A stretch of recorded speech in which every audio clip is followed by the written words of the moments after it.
Thế giới hôm nay xin chào các bạn. Thế giới quanh ta luôn tiềm ẩn nhiều điều lý thú. Trong khi chúng ta nghĩ rằng khả năng con người chỉ nằm ở trong một phạm vi nhất định và nó không thể vượt qua những rào cản của những quy luật tự nhiên.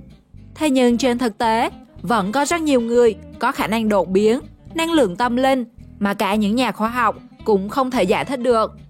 Họ không thể tin có những con người có thể nhảy cao vượt qua đầu người, mình đồng da sách, thậm chí bay lơ lửng trên không trung mà không có hỗ trợ gì, khiến họ cảm thấy hoang mang, thậm chí là giảm sự tin tưởng vào các học thuyết khoa học mà họ từng biết.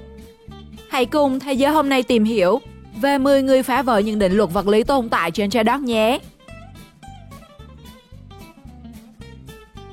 10. Đầu bếp ở Ấn Độ.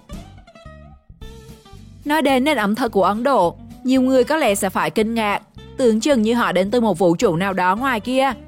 Bởi lẽ cách nấu ăn và chế biến của người Ấn không hề giống chúng ta. Họ nấu ăn bằng cả cơ thể, theo đúng nghĩa đen luôn đấy. Và có khi, đây cũng là hương vị độc quyền của quán. Không chỉ vậy, khi nấu ăn, đa phần chúng ta rất sợ khi chạm vào dầu nóng, vì rất dễ bị bỏng nặng. Nhưng với đầu bếp Ấn Độ, đó là chuyện quá bình thường. Như người đàn ông mình đồng da sắc này, dù chảo dầu thì đang sôi ùn ụt, nhưng ông ta vẫn nhúng tay vào chiên cá, như thể đang nhúng nước. Thậm chí tay cũng không hề phòng rộp da bỏng. Nhiều người đã tìm đến tầm sư học đạo, nhưng kỹ năng này dường như không truyền cho người ngoài.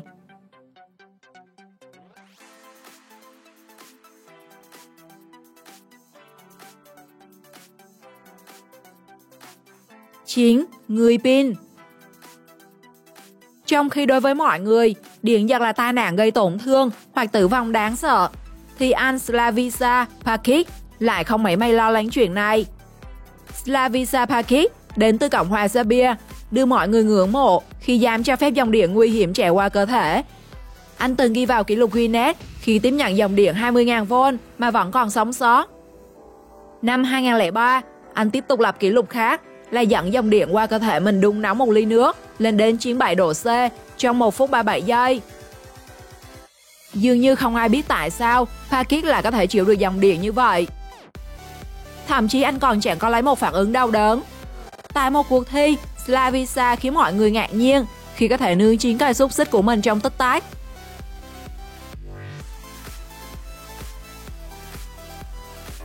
Cả việc đốt cháy giấy nhờ điện cũng là một kỹ năng đáng kinh ngạc.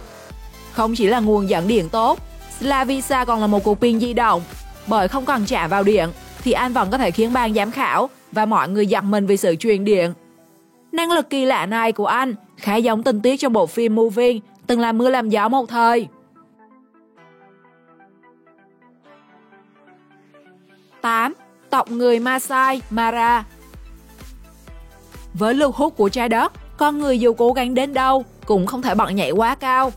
Một người bình thường khi nhảy khá lắm cũng chỉ được độ khoảng 30cm. Thế mà ở châu Phi lại có một bộ tộc nằm ngoài nền văn minh. Họ có thể bật cao một cách kỳ lạ. Khi có du khách đến, thay vì chào đón bình thường, thì người trong bộ tộc Masai Mara lại thực hiện một nghi lễ nhảy cao thay vào đó. Gọi những người này có thể bay thật sự là không làm quá. Một cú nhảy của họ có thể sánh ngang độ cao của những vận động viên nhảy cao. 1 mét hay 1,5 mét đều không thành vấn đề. Thậm chí nếu vung tay hết sức, một người Mara có thể nhảy đạt độ cao đến 2 mét. Đặc biệt, việc họ có thể bay trên trời như thế hoàn toàn là tự nhiên. Không hề có một sự luyện tập nào. Đó có lẽ cũng là lý do mà các thanh niên của bộ tộc luôn được mời gọi các cuộc thi nhảy trên thế giới. Và người ta cho rằng nếu họ được luyện tập môn bóng rổ thì sẽ dễ dàng chiến thắng các ngôi sao ở NBA.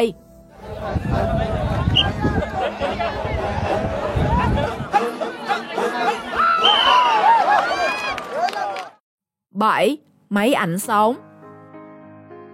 Một họa sĩ nổi tiếng của Anh, Stephen Wilson, đã thực hiện một bức phác họa khổng lồ, rất kỳ công và chi tiết, khắc họa đường chân trời thành phố New York, Mỹ. Điều đặc biệt chính là Stephen vẽ lại hoàn toàn dựa vào trí nhớ, mà không cần thêm bất cứ những ảnh hỗ trợ nào. Vốn mắc chứng tự kỷ, nhưng anh lại sở hữu một năng lực cực kỳ siêu phàm. Khi chỉ cần nhìn một lần, anh đã có thể nhớ hết được mọi thứ xung quanh nó và vẽ lại. Năm 2006, Stephen được trao tặng huân chương đế quốc Anh vì những cống hiến cho nghệ thuật. Các bức vẽ của anh nổi tiếng trên toàn thế giới và được trưng bày tại một số bảo tàng, cũng như các phòng tranh tư nhân và công cộng. Năng lực ghi nhớ này hẳn được rất nhiều người ngưỡng mộ, đặc biệt là các bạn đang chuẩn bị vào mùa thi đấy.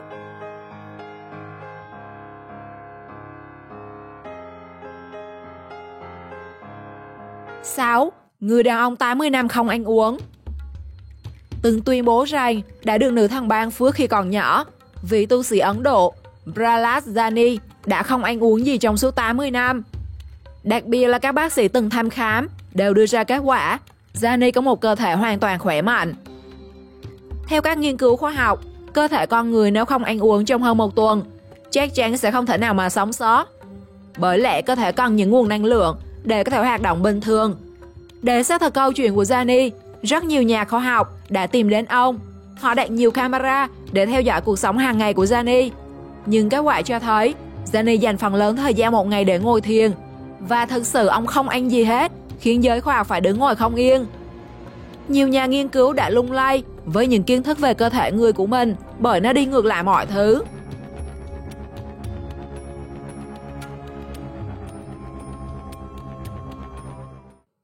Năm, người không xương.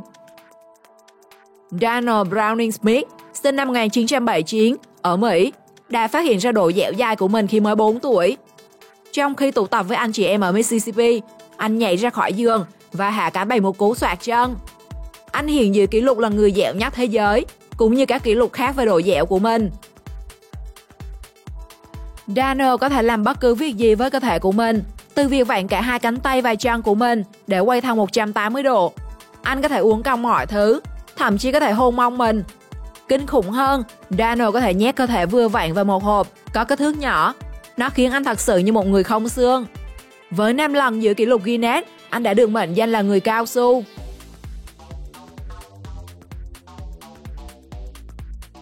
4. Natasha Demkina. Natasha Demkina cho đến nay vẫn là một chủ đề gây nhiều tranh cãi trong giới khoa học, bởi lẽ cô sở hữu cho mình một đôi mắt độc nhất vô nhị. Khi có thể kiểm tra cơ thể như một máy X-ray hiện đại, chỉ cần tập trung nhìn vào một người, cô có thể đoán được ra người đó đang mắc phải căn bệnh gì. Khả năng chẩn đoán bệnh bằng mắt của cô đôi khi còn chính xác hơn cả những bác sĩ có trang thiết bị y tế hiện đại hỗ trợ. Và đã được các khoa học gia ở Anh, Nhật chứng nhận. Với khả năng của mình, Natasha mơ ước trở thành bác sĩ để có thể hành nghề cứu người. Sau khi tốt nghiệp phổ thông năm 2004, Natasha thi vào Đại học Y Moscow. Sau này, cô được tuyển dụng để làm việc cho trung tâm chẩn đoán đặc biệt ở Moscow.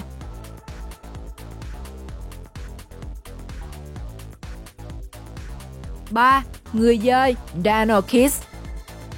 Một người mù chạy xe đạp, bạn có tin không? Chưa đầy 1 tuổi, căn bệnh ung thư võng mạc đã cướp đi đôi mắt của Donald Kiss.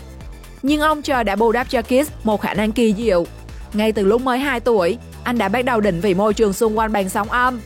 Dùng lưỡi để phát ra tiếng động, rồi dựa vào âm thanh dội lại từ môi trường để định vị các vật thể xung quanh.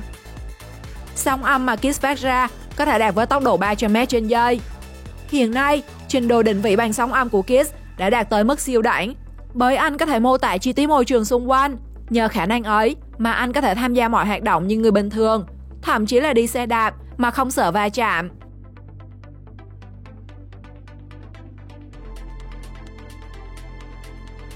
2. Scott Flamberg. Năm 2011, Scott Flamberg đã được ghi danh vào sách kỷ lục Guinness về khả năng tính toán thần tốc của mình. Anh có thể thực hiện những phép toán từ đơn giản như cộng trừ nhân chia đến phức tạp, khai căn, lũy thừa với tốc độ chỉ trong vài giây khi nhìn thấy đề bài. 1903.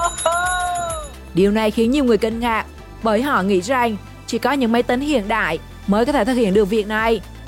Trên thực tế, Scott đã 2 lần được công nhận lập kỷ lục Guinness thế giới về khả năng tính lũy thừa nhiều bậc của một số chỉ trong vòng 15 giây, nhanh hơn cả những người bình thường sử dụng máy tính. Cho nên có thể nói, máy tính đôi khi còn không nhanh bằng Scott. So, Michael, what's the number? 38, 76, 114, 152, 190, 228, 266, 304, 342, 385, 456, 493, 257, 608, 608, 608, 608, 608, 608, 608, 608, Whoa, 1368. 136. 1. Nhà sư Tây Tạng. Nếu bạn là người không tin vào tâm linh thì hãy nghiên cứu về nhà sư Tây Tạng. Bạn chắc chắn sẽ có một cái nhìn khác về khía cạnh này. Với sức mạnh tinh thần, các nhà sư Tây Tạng đã mang đến một nguồn năng lượng đáng kinh ngạc, vượt qua sự hiểu biết của con người. Khi vào trạng thái thiền định, họ có khả năng điều chỉnh nhiệt độ cơ thể chỉ bằng suy nghĩ. Dưới môi trường có nhiệt độ gần bằng không, các vị cao tăng vẫn có thể ngồi yên mà không có bất kỳ sự ảnh hưởng nào. Thậm chí nếu lấy một chiếc khăn ướt quấn người họ, rất nhanh những tấm khăn sẽ khô đi như chưa từng bị ướt.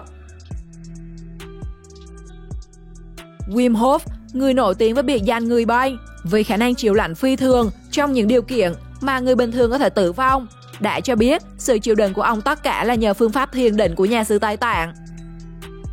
Không chỉ nhiệt độ, với những vị tăng đã tu hành lâu năm, khi nhập định, nguồn năng lượng trong cơ thể của họ có thể giúp họ bay lơ lửng trên không trung.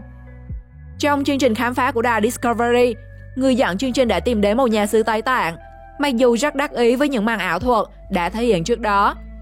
Nhưng khi thấy vị thiền sư có thể nhấc bổng mình lên cao, anh chàng đã không thể giấu nổi sự kinh ngạc trên khuôn mặt.